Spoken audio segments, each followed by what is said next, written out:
My girlfriend told me to call a taxi when I was in a car accident. I made sure she got the message.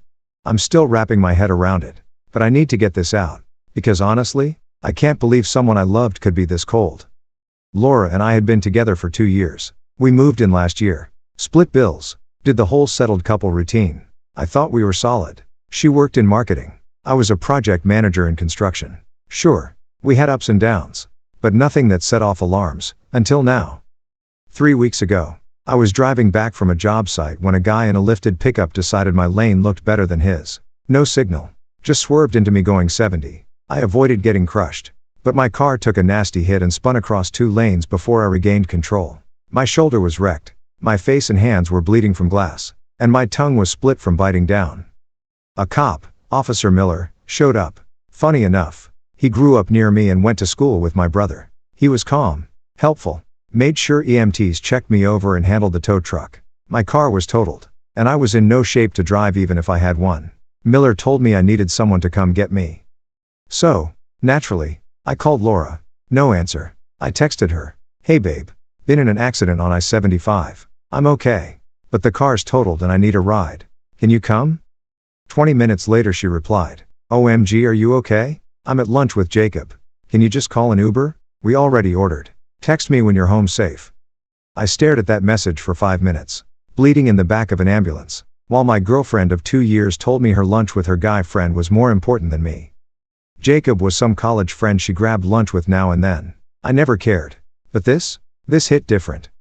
Miller noticed the look on my face when I showed him her text. Seriously? He asked. I just nodded. That's when something shifted in me. I wasn't angry yet, just cold. Like something clicked. I realized I was seeing Laura's real priorities for the first time.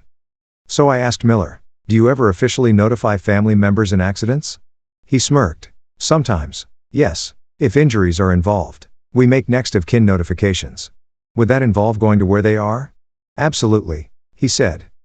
I gave him Laura's info and told him she was my emergency contact. And wouldn't you know it, she'd just posted an Instagram story at some fancy downtown spot called Meridian Bistro, with Jacob tagged right there. Easy target. Miller told me to wait. He'd handle it. An hour later he came back, looking satisfied. Notification made. She'll be here soon. Laura showed up 45 minutes later. Mascara smeared. Face blotchy. She rushed over, acting panicked, apologizing. But I could see it, she wasn't panicked about me. She was panicked about the scene that just played out in front of her friend and a whole restaurant. On the way home, she babbled excuses. I stayed quiet. The more she talked, the hollower it all felt. She wasn't guilty about abandoning me. She was embarrassed about being exposed. At home, she played nurse, offering to clean my cuts, cook, do anything. But it wasn't love. It was damage control. I told her I needed rest, shut the bedroom door, and let the shower wash away the glass dust and the last bit of trust I had left. The next day, I told her I'd be staying with my brother. She tried to argue, but I kept it simple. I need space. Over the next week, her texts blew up my phone. Apologies, explanations, promises, but I wasn't buying it. Because once someone shows you who they are in a crisis, you believe them. Then Miller and I grabbed a beer, and he told me exactly what happened at the restaurant.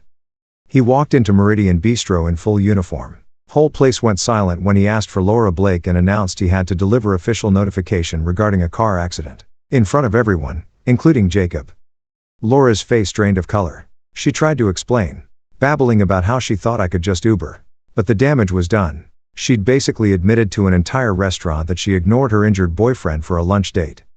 Jacob, by the way, was floored. Wait, Daniel's hurt? Why didn't you tell me? He threw money on the table, ready to leave, furious she hadn't said anything.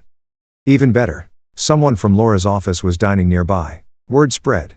By the time she picked me up later, she was shaken, humiliated in public and terrified her reputation had taken a hit.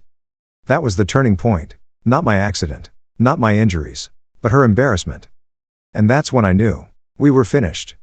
When I finally went back to the apartment to pack, Laura tried every angle, apologies, bargaining, even anger. You humiliated me, Daniel. That was cruel. I told her calmly, I didn't humiliate you. I just made sure you got the message. The rest, you did yourself. She had no answer for that. As I carried boxes out, my elderly neighbor Mrs. Lawrence mentioned Laura had been hosting support sessions all week, Jacob included. And at work, Her coworkers were buzzing about the restaurant fiasco. The final nail in the coffin came when Laura said this. "Daniel, you're strong. I knew you'd be okay. Jacob's more fragile, he needed me." That was it. Her friend's emotional comfort mattered more than her boyfriend's physical safety. That wasn't love. That was taking me for granted. I moved out, settled into a small place across town. It's quiet. It's mine. And I don't have to question whether the person beside me would actually show up when I need them. Laura tried one last stunt. She showed up at my door weeks later, flowers in hand, claiming she was pregnant. I didn't bite. My brother came over, recorded her crying and begging through the door. By the next day, word spread at her office that she was spinning the story, painting herself as the victim, saying I'd abandoned her. Classic. Officer Miller summed it up perfectly. You're lucky you found out before marriage or kids. Some people don't. And he's right. Because when it comes down to it, emergencies don't just break things, they reveal them. Laura revealed herself. And once I saw the truth, there was no going back.